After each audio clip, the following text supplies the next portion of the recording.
اور ہم نے نوح کو ان کی قوم کی طرف بھیجا تو وہ ان میں 50 برس کم 1000 برس رہے.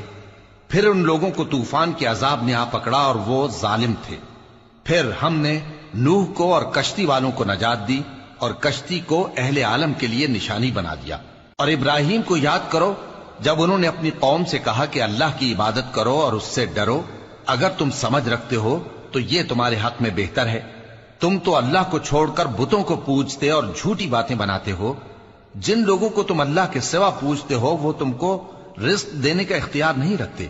پس اللہ ہی کے ہاں سے رزق طلب کرو اور اسی کی عبادت کرو اور اسی کا شکر کرو. اسی کی طرف تم لوٹ کر جاؤ گے. اور اگر تم جھٹلاتے ہو تو تم سے پہلے بھی امتیں اپنے پیغمبروں کی تکذیب کر چکی ہیں، اور پیغمبر کے ذمے کھول کر سنا دینے کے سوا اور کچھ نہیں. کیا انہوں نے نہیں دیکھا کہ اللہ کس طرح خلقت کو پہلی بار پیدا کرتا ہے، پھر کس طرح اس کو دوبارہ پیدا کرے گا؟ یہ اللہ کو آسان ہے. کہہ دو کہ ملک میں چلو پھرو اور دیکھو کہ اس نے کس طرح خلقت کو پہلی دفعہ پیدا کیا ہے، پھر اللہ ہی دوسری بار بھی پیدا کرے گا. بے شک اللہ ہر چیز پر قادر ہے. وہ جسے چاہے عذاب دے اور جس پر چاہے رحم کرے، اور اسی کی طرف تم لوٹائے جاؤ گے. اور تم اس کو نہ زمین میں عاجز کر سکتے ہو نہ آسمان میں، اور نہ اللہ کے سوا تمہارا کوئی دوست ہے اور نہ مددگار. اور جن لوگوں نے اللہ کی آیتوں سے اور اس کے سامنے حاضر ہونے سے انکار کیا وہ میری رحمت سے نا امید ہو گئے ہیں اور ان کو درد دینے والا عذاب ہوگا.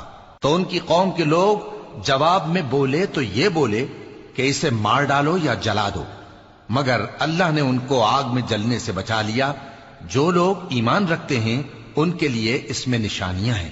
اور ابراہیم نے کہا کہ تم جو اللہ کو چھوڑ کر بتوں کو لے بیٹھے ہو تو دنیا کی زندگی میں باہم دوستی کے لیے، مگر پھر قیامت کے دن ایک دوسرے کی دوستی سے انکار کر دو گے اور ایک دوسرے پر لعنت بھیجو گے، اور تمہارا ٹھکانہ دوزخ ہوگا اور کوئی تمہارا مددگار نہ ہوگا. پس ان پر ایک لوط ایمان لائے اور ابراہیم کہنے لگے کہ میں اپنے پروردگار کی طرف ہجرت کرنے والا ہوں، بے شک وہ غالب ہے، حکمت والا ہے.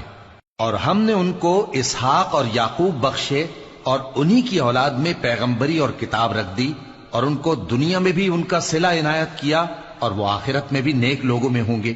اور لوط کو یاد کرو جب انہوں نے اپنی قوم سے کہا کہ تم عجب بے حیائی کے مرتکب ہوتے ہو، تم سے پہلے اہل عالم میں سے کسی نے ایسا کام نہیں کیا.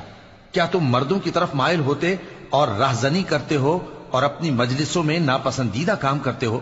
تو ان کی قوم کے لوگ جواب میں بولے تو یہ بولے کہ اگر تم سچے ہو تو ہم پر عذاب لے آؤ. لوط نے کہا کہ اے میرے پروردگار، ان مفسد لوگوں کے مقابلے میں مجھے نصرت عنایت فرما. اور جب ہمارے فرشتے ابراہیم کے پاس خوشی کی خبر لے کر آئے تو کہنے لگے کہ ہم اس بستی کے لوگوں کو ہلاک کر دینے والے ہیں کہ یہاں کے رہنے والے نافرمان ہیں. ابراہیم نے کہا کہ اس میں تو لوط بھی ہیں. وہ کہنے لگے کہ جو لوگ یہاں رہتے ہیں ہمیں سب معلوم ہیں، ہم ان کو اور ان کے گھر والوں کو بچا لیں گے بجز ان کی بیوی کے کہ وہ پیچھے رہنے والوں میں ہوگی. اور جب ہمارے فرشتے لوط کے پاس آئے تو وہ ان کی وجہ سے ناخوش اور تنگ دل ہوئے.